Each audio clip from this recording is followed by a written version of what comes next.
Guillaume Erner. Et à 7h42, trop de querelles de personnes et pas assez d'idées en politique. Depuis que le mouvement des Gilets jaunes a éclaté, on évoque une décomposition de la scène politique, une recomposition possible, d'où l'idée aujourd'hui d'essayer de réfléchir sur les conséquences que pourrait avoir sur la gauche ce mouvement social. La gauche va-t-elle profiter de ce mouvement pour construire une unité? Avec quel parti d'ailleurs? Et surtout, avec quelles idées et quelles bases? Et c'est la raison pour laquelle je me suis dit, Dominique Méda, que nous pouvions vous inviter, surtout si vous ne cassez pas le micro tout de suite. Il faut le remettre, ne cassez pas la maison de la radio, voilà. Vous avez réussi tant bien que mal à le remettre, mais peut-être que quelqu'un pourrait venir dans ce studio pour vous aider quand même à vous en sortir. Voilà. Donc, on va parler de la gauche en voyant comment elle peut être debout, puisque vous avez publié avec Éric Heyer, un économiste et un juriste, Pascal Loquiec, Une autre voie est possible, et c'est publié chez Flammarion. Quelles pourraient être les bases d'une alternative de gauche? C'est finalement ce que vous avez tenté de faire dans ce livre, et peut-être, au travers d'ailleurs d'une initiative européenne, nous dire, Dominique Méda, en quoi celle-ci pourrait consister.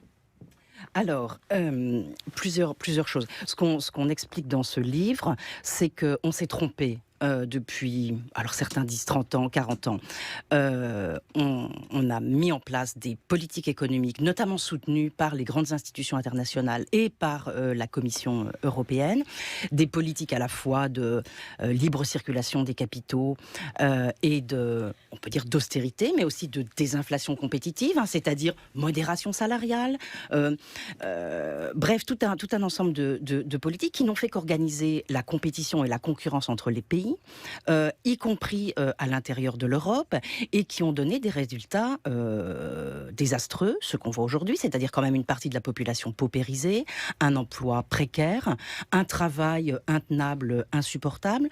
Donc, ce que nous prônons dans ce livre, c'est une rupture avec ces politiques. Alors, une double rupture avec ce qu'on appelle le néolibéralisme. Bon, il y a de très belles analyses réalisées par Michel Foucault dans Naissance de la biopolitique sur ce que c'est que le néolibéralisme. En gros, la préférence donnée au marché, l'absence d'intervention de l'État, même si l'État est là pour fixer un cadre et ensuite laisser se développer la concurrence. Et puis, une deuxième série de ruptures. Avec notamment notre fétichisme du PIB et de la croissance, je dirais.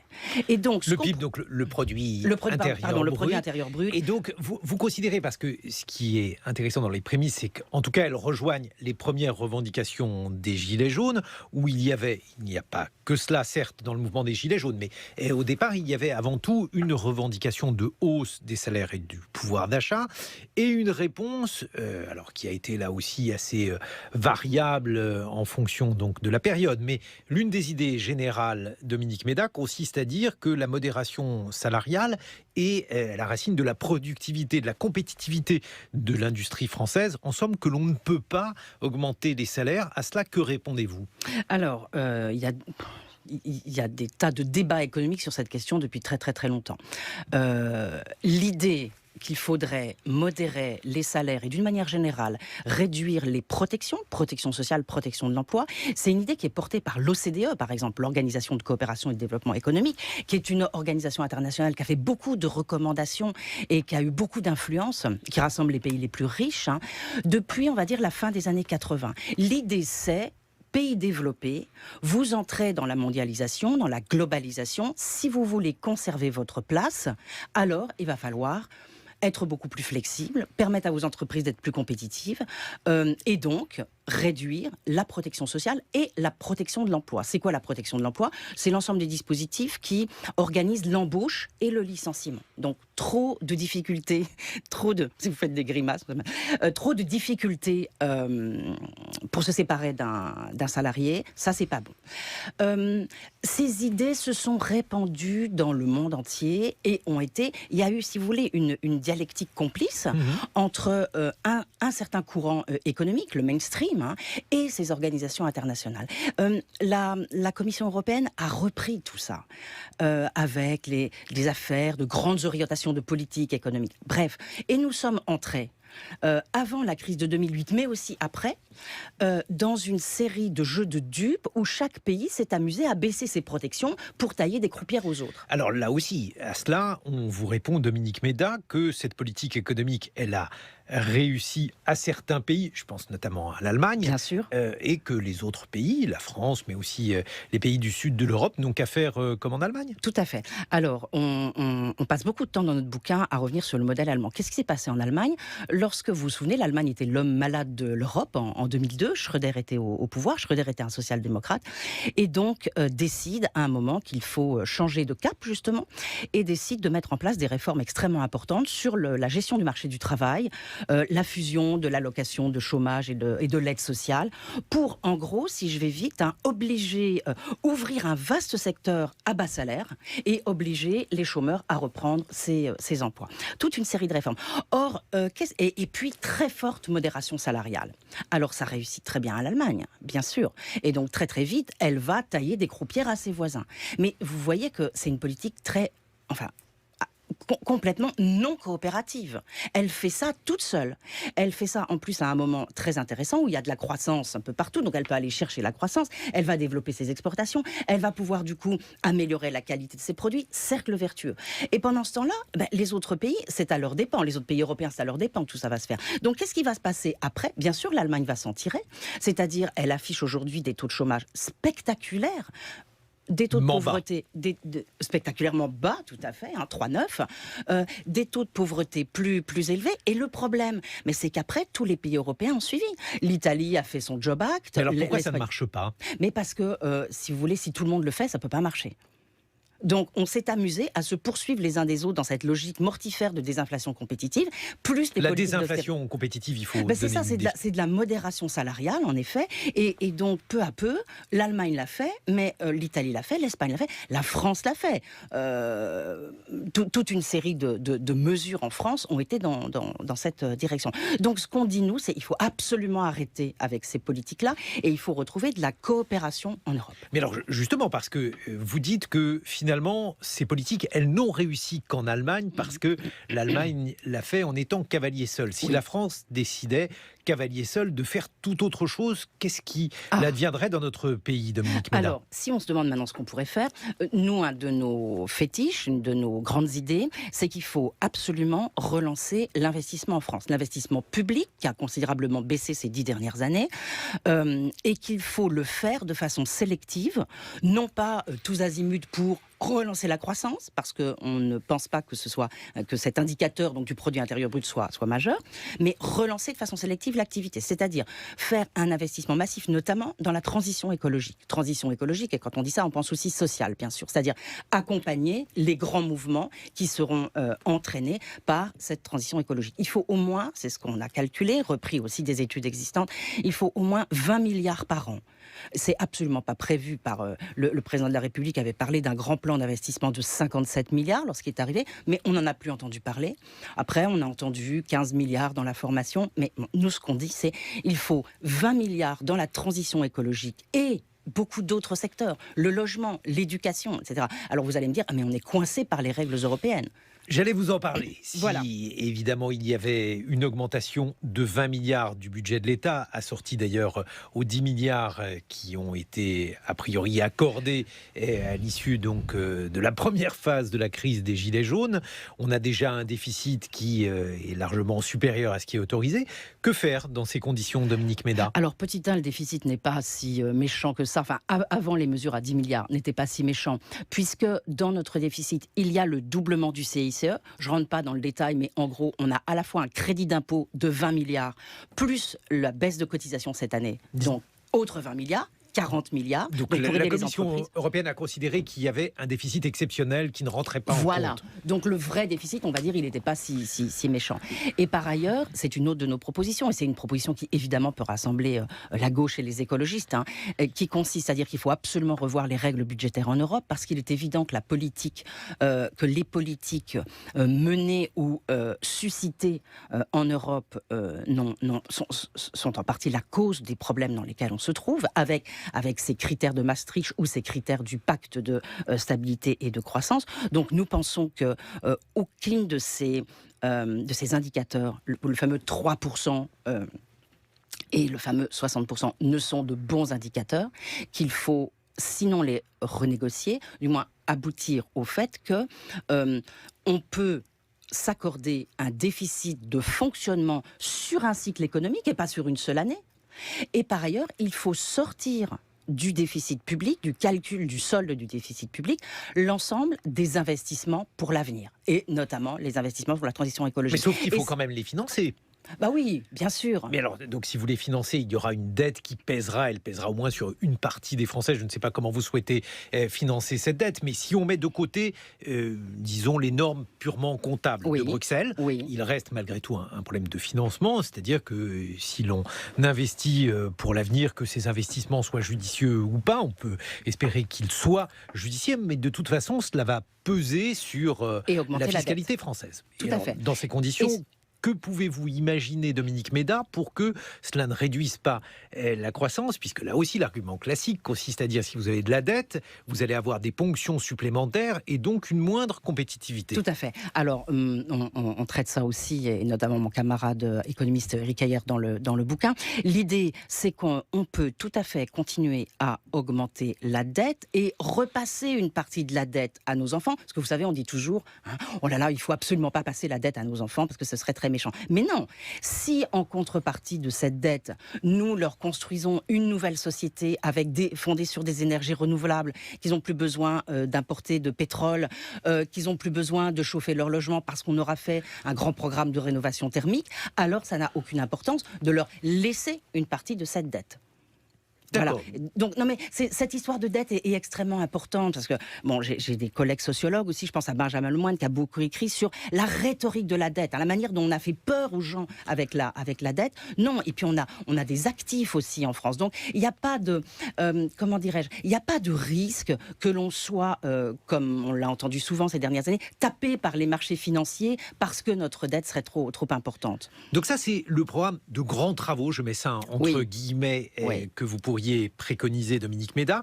Il reste la question qui n'est pas une mince question, qui est la question de la modération salariale, puisqu'il y a aujourd'hui une demande de la part donc de tous ceux qui sont dans la rue avec les gilets jaunes ou qui sympathisent avec cette cause, une demande d'augmentation du pouvoir d'achat, une demande d'ailleurs qui ne pèse pas trop sur le MEDEF, puisque finalement ça n'est pas tant le MEDEF qui a été appelé en responsabilité par les gilets jaunes, mais plutôt l'État. Que faire de cette demande et quand pourrait-il y avoir une augmentation des salaires, à la fois des fonctionnaires et des salariés du privé? Alors, là encore, sur la question des salaires, il y a beaucoup de débats économiques. Et vous savez, enfin, un des problèmes de toutes ces dernières années, c'est que c'est imposé une sorte de pensée unique, y compris par exemple à Bercy, mais que partageaient droite et gauche. Et je pense que ça explique en partie l'impression de trahison qu'il y a eu à l'égard de la gauche. C'est que tout le monde s'est mis à reprendre la même étude. Vous savez, il y a une étude de la DARES il y a très longtemps qui montrait que si on augmentait le SMIC, un certain nombre d'emplois allaient être détruits.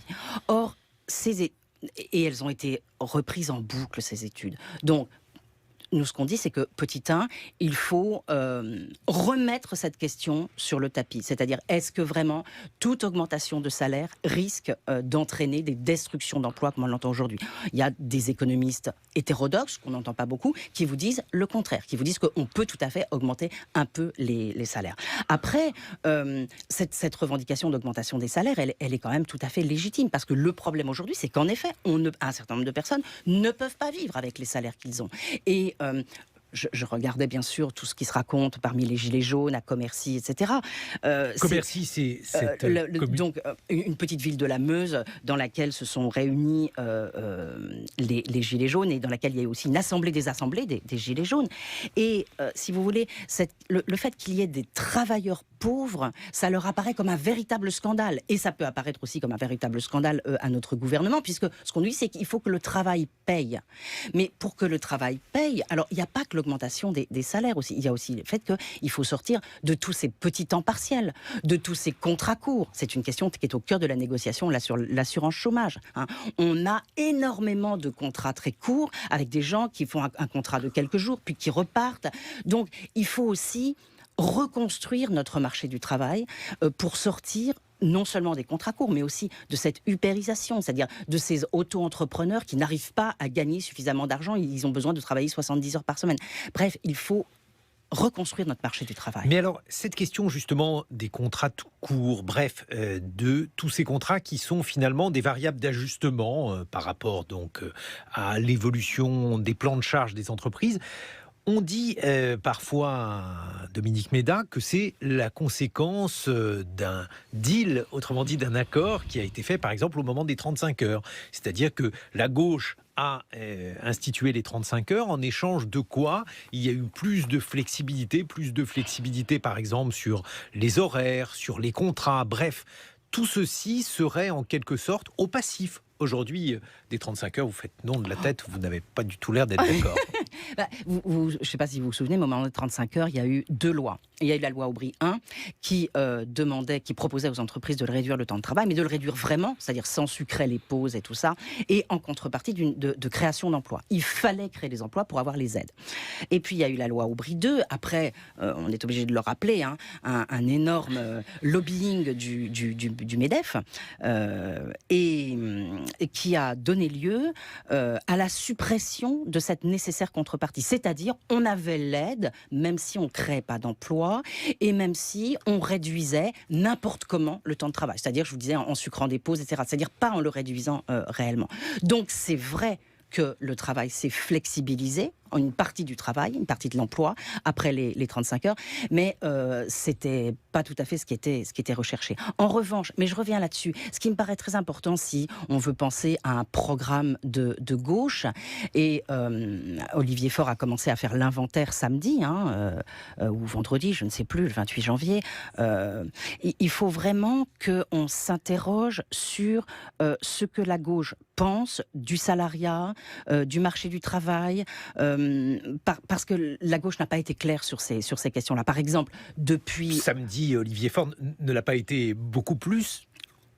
Moi, je suis d'accord. Je trouve qu'il n'a pas été assez loin dans son droit d'inventaire, en quelque sorte. Parce que, par exemple, ce qu'il dit sur le CICE, le CICE, c'est quand même une mesure tout à fait extraordinaire. Crédit d'impôt, compétitivité, emploi. Donc, on donne 20 milliards aux entreprises sous forme de crédit d'impôt. Et quand on regarde les évaluations de cette mesure, on s'aperçoit que ça n'a quasiment pas créé d'emploi, que ça leur a juste permis de reconstituer leur marge. Ce qui est quand même un tout petit peu embêtant. Voilà, donc que pense la gauche de tout ça, et sur quoi peut-on s'accorder? Est-ce que c'est comme ça qu'il faut faire? Est-ce qu'il ne faut pas sortir des questions d'allègement du coût du travail, etc., etc.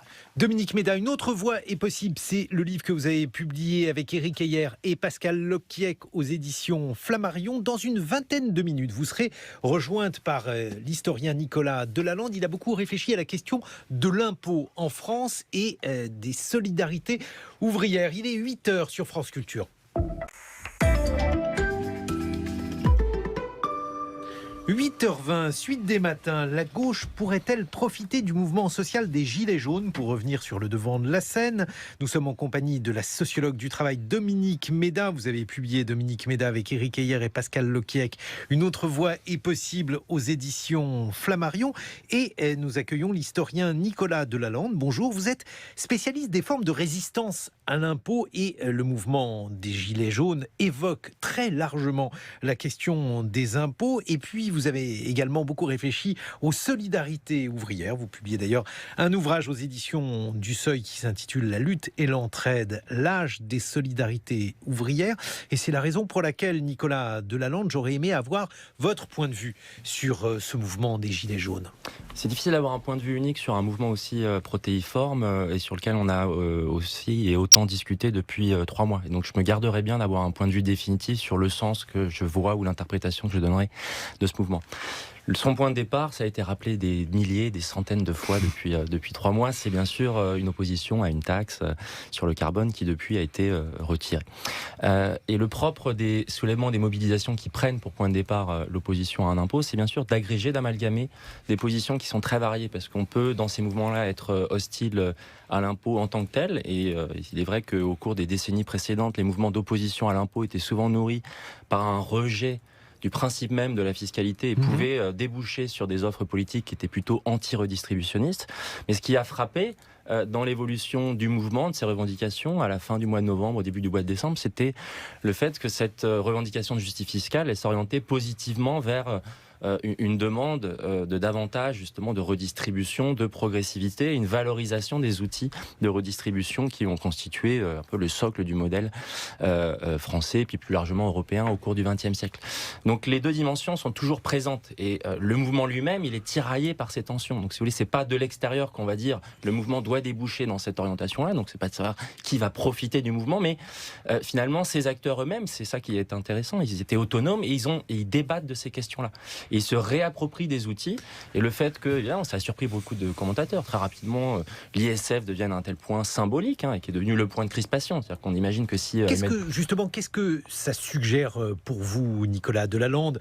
Et vous observez notre rapport aux impôts depuis longtemps, le fait qu'il y ait donc le refus d'une taxe, alors en l'occurrence une taxe sur le gasoil, et puis une demande de l'ISF. Est-ce que finalement cette demande, c'est le fait que les riches payent des impôts, ou si les autres, ou bien est-ce que c'est une question qui relève plus d'un sentiment de justice fiscale ? La justice fiscale, elle est liée au fait que chacun contribue à sa juste mesure. L'idée de la progressivité, elle a été, c'était une vraie révolution du début du XXe siècle. Lorsqu'on a introduit la progressivité dans notre système d'imposition, c'est vrai en France, c'est vrai dans beaucoup de pays, ça a été une façon de renégocier en fait le contrat social et de justement d'imaginer des formes de participation commune, collective. Auparavant, c'était quoi ? Les plus aisés, la fiscalité était essentiellement proportionnelle. C'est ce que certains préconisent aujourd'hui, c'est d'avoir un taux unique, c'est ce qu'on appelle la flat tax dans le monde anglo-saxon. Et surtout, les contributions étaient très limitées. Très modique parce que aussi le niveau des services publics qui étaient offerts était relativement limité. La grande rupture du XXe siècle, c'est des demandes en faveur de la redistribution, de la justice sociale, et puis aussi le choc des guerres. Il n'y aurait pas eu de redistribution, les riches n'auraient pas payé davantage, n'auraient pas été plus solidaires s'il n'y avait pas eu ces grandes épreuves qui ont conduit à des transformations majeures et profondes en 14-18 et en 39-45.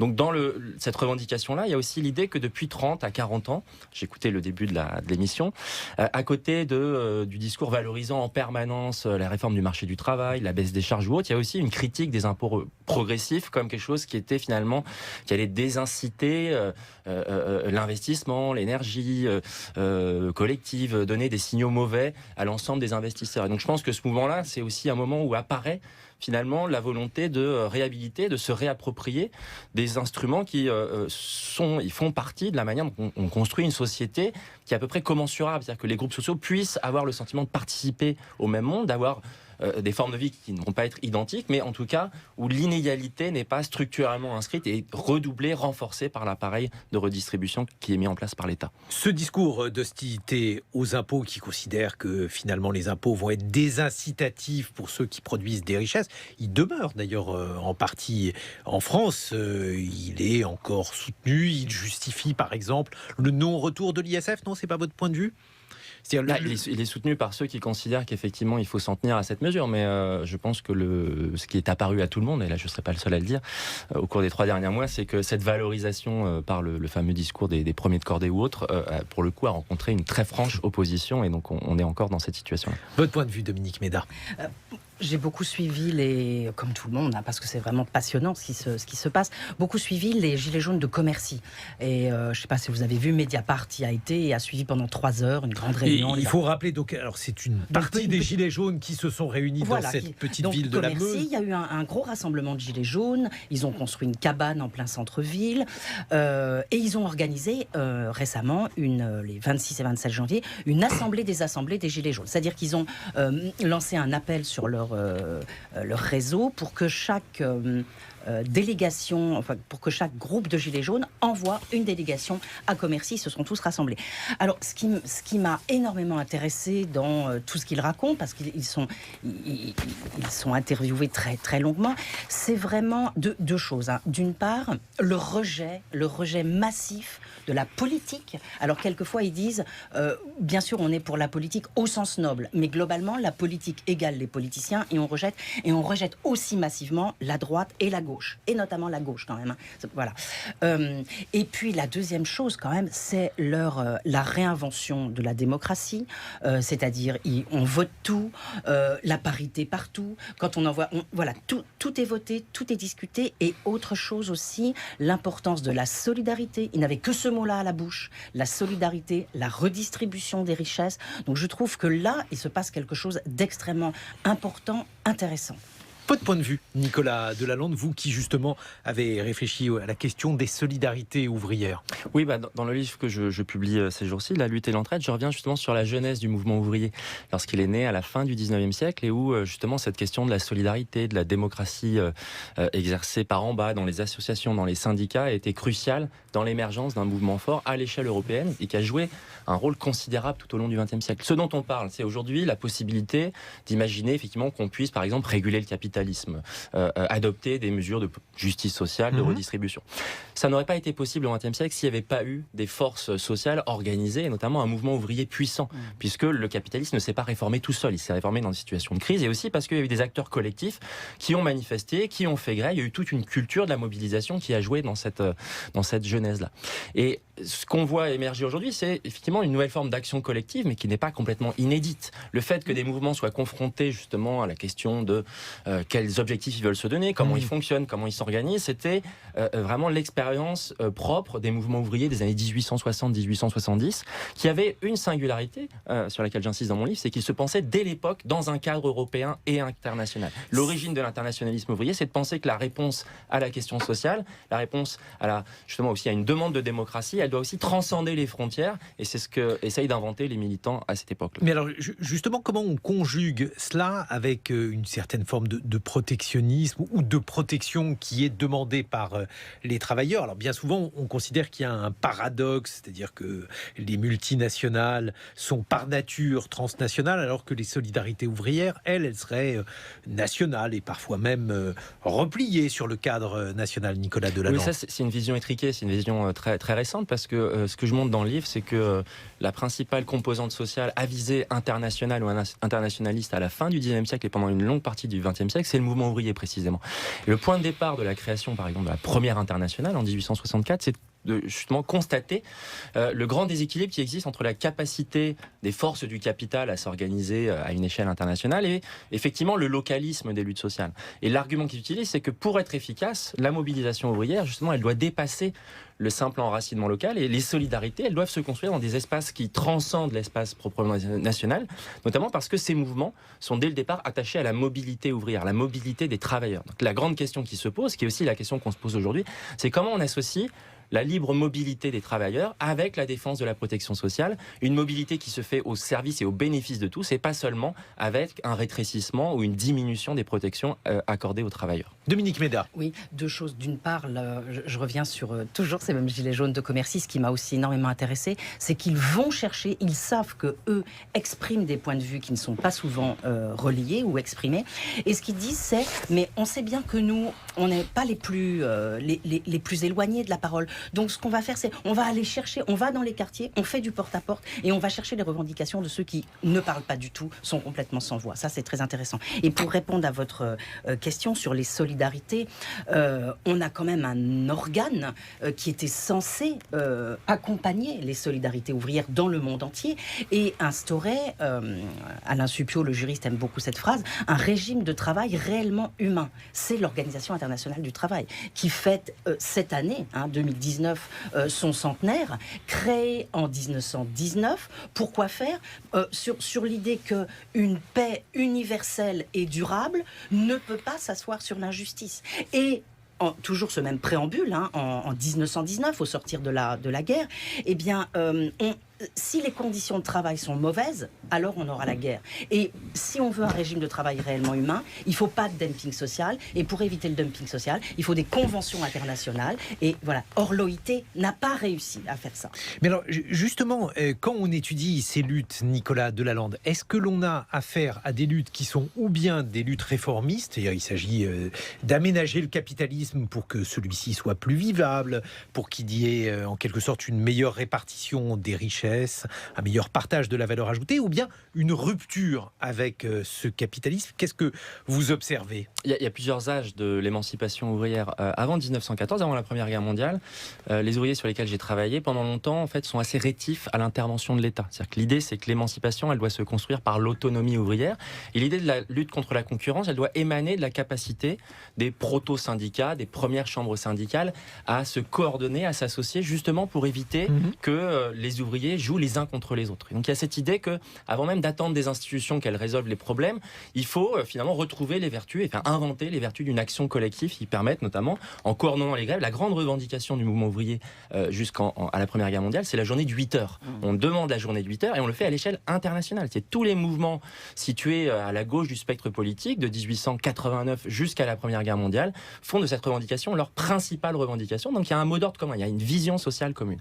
Ce qui se passe lorsqu'est créé l'OIT en 1919, c'est justement que finalement, cette revendication, ce mouvement, il est aussi intégré à une échelle internationale. C'est tout le projet de la Société des Nations. Et les syndicats dits réformistes vont y participer. C'est une institution tripartite, l'OIT. Elle associe les syndicats, les patrons et les représentants des gouvernements. Bien sûr, va continuer de coexister au sein des cultures de gauche tout au long du XXe siècle, une visée plus réformiste ou une visée plus révolutionnaire. Donc en fait, je ne peux pas vous répondre, c'est l'un ou l'autre, puisqu'en réalité, ça a été, et c'est même la singularité en fait, des cultures de gauche depuis les années 1860-70, d'être tiraillées en permanence par ces diverses aspirations. Et alors justement, ce que vous observez aujourd'hui, alors si on regarde cette fois-ci la scène partisane, avant de regarder le mouvement social en cours, est-ce que la scène partisane, elle vous semble à gauche, en quelque sorte acquise à la social-démocratie, ou bien y a-t-il des velléités de rupture avec le système? Qu'est-ce que vous diriez de cela, Nicolas Delalande? On parlait de la gauche aujourd'hui en France, vous savez que et en Europe, c'est devenu, on parle un peu d'un absent, donc je peux décider il y a des partis, en tout cas. Il y a des partis qui sont très fragilisés, tout le monde a pu l'observer.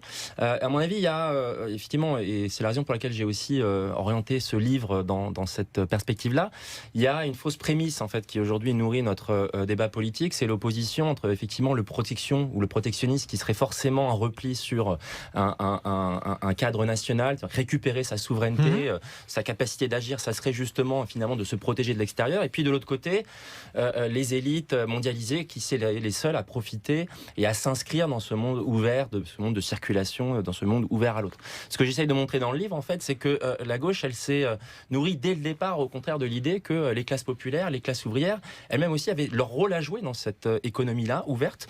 Et les premiers groupes qui migrent à la fin du XXe siècle et au début du XXe siècle, c'est des ouvriers, c'est des gens issus des milieux populaires, c'est pas les plus aisés.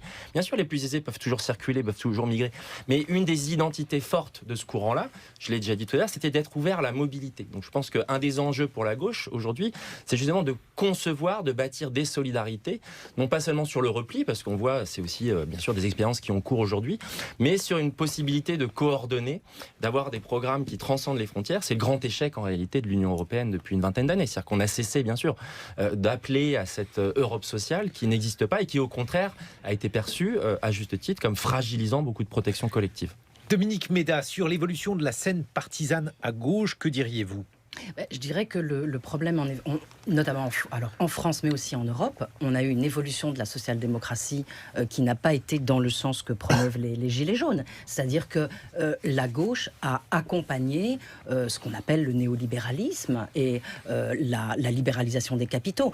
Il y a un magnifique article d'un politiste américain qui s'appelle Raoui Abdellal, qui est publié en 2005 et qui montre comment ce sont les élites social-démocrates françaises, les socialistes français, qui ont poussé pour la libéralisation des capitaux, pour que toutes les barrières, en quelque sorte, soient abattues. Mais alors pourquoi l'auraient-ils fait selon Mais alors ce ils l'ont fait précisément, c'est la conclusion de l'article, très très intéressante. Pourquoi est-ce qu'ils ont fait ça? Parce qu'ils pensaient qu'ils allaient maîtriser, qu'on allait mieux maîtriser en libéralisant complètement et en mettant en place les institutions qui permettraient de contrôler. Or, ces institutions n'ont jamais rien contrôlé. Et je reviens à ce qu'on se disait tout à l'heure. Ça me faisait penser à la charte de la Havane en 1948. La charte de la Havane, elle tient en même temps la libéralisation du commerce, mais elle dit, attention, il faut que le commerce ait toujours à l'esprit, que les flux commerciaux respectent toujours la question de l'emploi. Donc la question de l'emploi et du commerce sont tenus ensemble. Qui ne va pas ratifier? Les États-Unis, ils ne ratifient pas ça. Ce qui fait qu'après, on a une OMC qui s'occupe exclusivement du commerce et une OIT qui rame derrière et qui n'arrive pas à éviter le dumping social. Nicolas Delalande, il y a quelque chose d'assez paradoxal dans le mouvement des Gilets jaunes. Alors bien entendu, il est protéiforme, mais alors d'un côté, il y a l'idée que l'on a affaire au retour de la lutte des classes. Ça a été dit, ça a été commenté. On avait cru qu'elle avait disparu. Non, elle n'a pas disparu. Elle est à nouveau là. Et il y a une revendication assez forte avec une forme de conflit social véritable, avec des formes de violence de part et d'autre. Bref, ça renvoie effectivement à l'histoire classique de la lutte des classes. Et puis, d'un autre côté, on a des demandes qui finalement s'inscrivent dans un cadre social démocrate, c'est-à-dire avec une évolution de l'impôt, une évolution de la Constitution. Bref, on n'a pas a priori affaire à un mouvement qui veut mettre à bas le capitalisme, la propriété privée. Il n'y a pas eu, à ma connaissance, de discussion sur la propriété privée. Vous qui suivez ces questions donc, de lutte ouvrière depuis longtemps, qu'est-ce que ça suscite en vous? Parce que c'est quand même quelque chose d'assez inédit que cette forme-là. Alors, je dirais pas que c'est inédit. C'est-à-dire qu'effectivement, la dimension... je pense qu'il y a quand même des courants anticapitalistes, il y a tout un nombre de slogans qu'on retrouve. C'est très protéiforme. Cette version, elle est présente.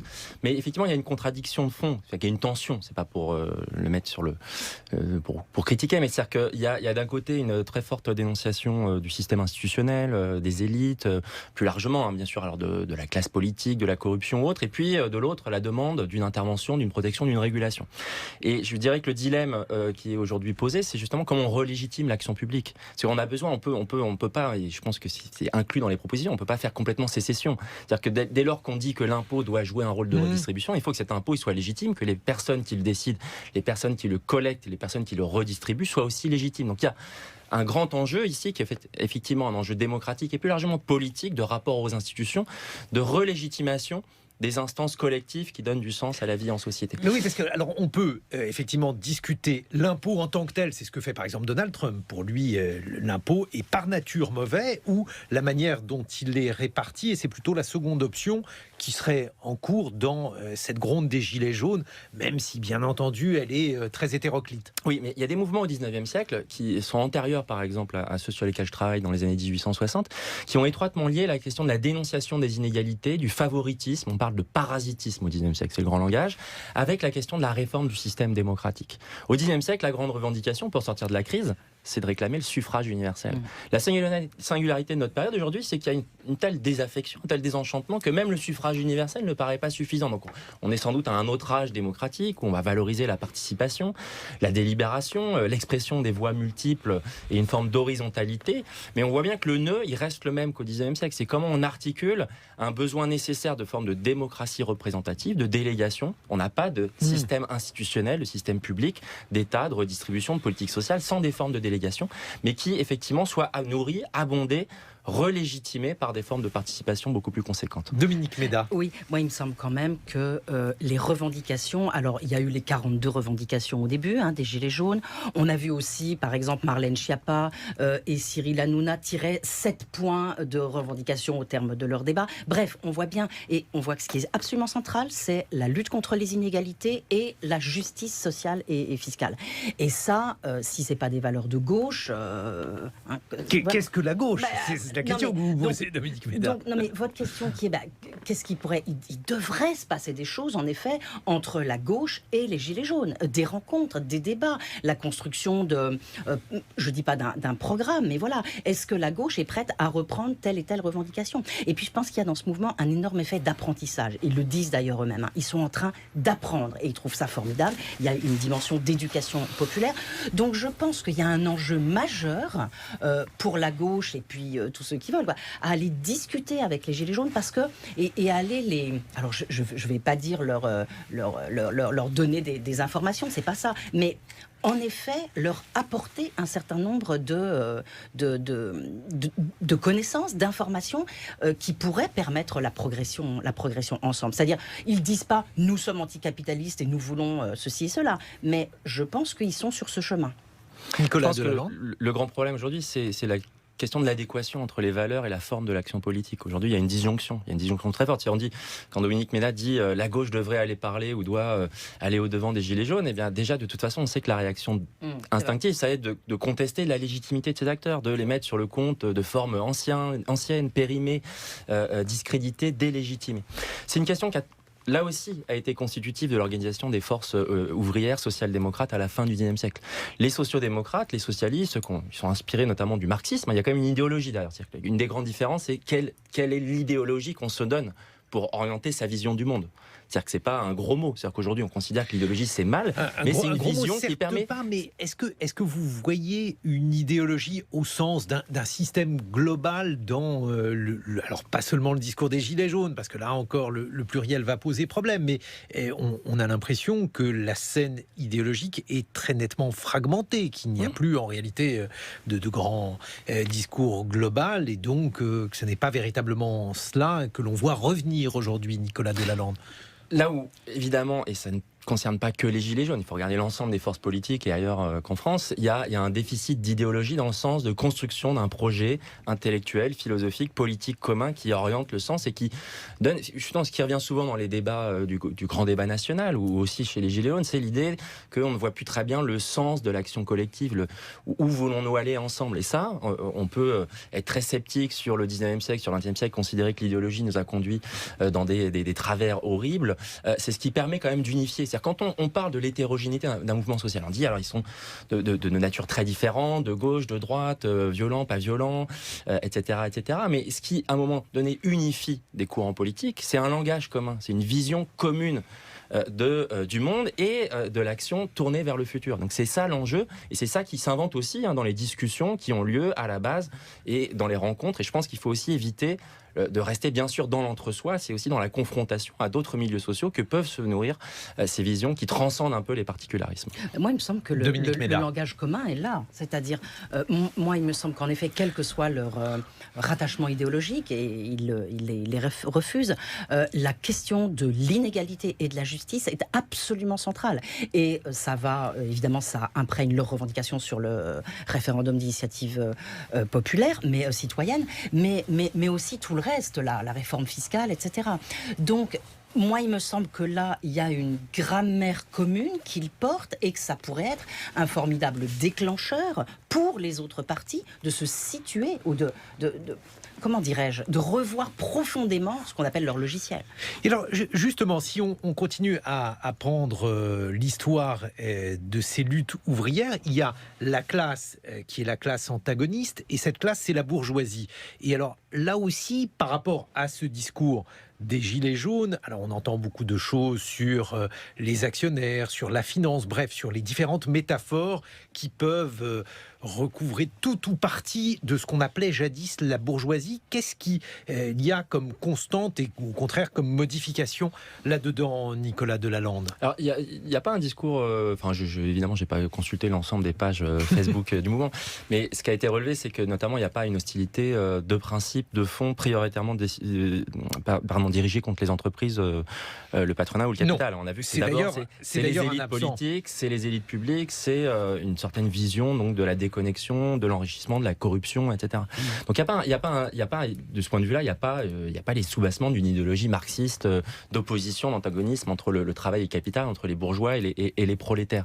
Ça a été une question qui, là aussi, était posée et s'est posée à des étapes antérieures du mouvement ouvrier, c'est-à-dire de considérer la possibilité ou pas d'avoir des formes d'action collective qui soient autonomes ou reliées à des courants de la classe moyenne ou des courants de la classe bourgeoise. C'est le grand débat de la social-démocratie à la fin du XIXe siècle, c'est ce qu'on appelle le débat du révisionnisme. Est-ce que pour accéder au pouvoir, est-ce que pour obtenir justement la création de formes de politique sociale, de redistribution, d'impôt sur le revenu, eh bien les grands partis ouvriéristes de l'époque, qui sont des forces sociales et politiques considérables, doivent ou non rechercher des alliances avec d'autres groupes sociaux?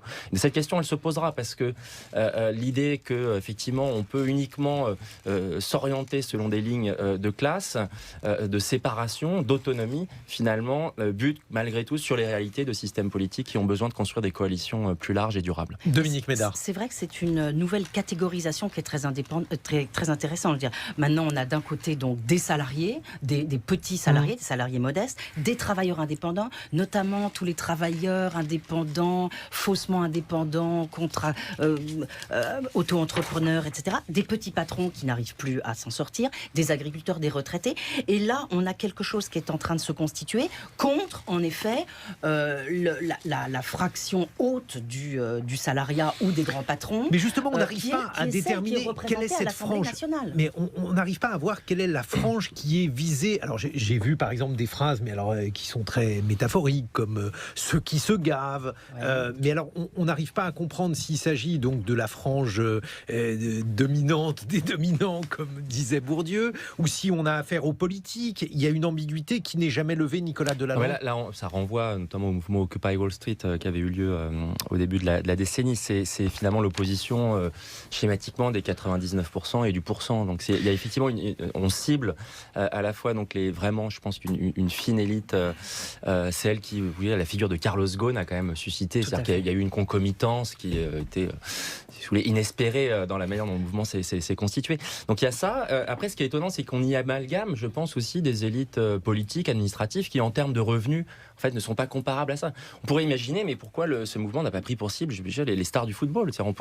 Il y a aussi une partie des élites qui sont de plein pied dans cette extraordinaire expansion des inégalités, qui sont complètement laissées en dehors aussi du discours qui pourrait être encore plus large, je pense. Oui. Un mot. Intéressant aussi, le rapport Oxfam, 26 milliardaires qui gagnent autant que la moitié de l'humanité. Ça a été beaucoup répété dans le mouvement.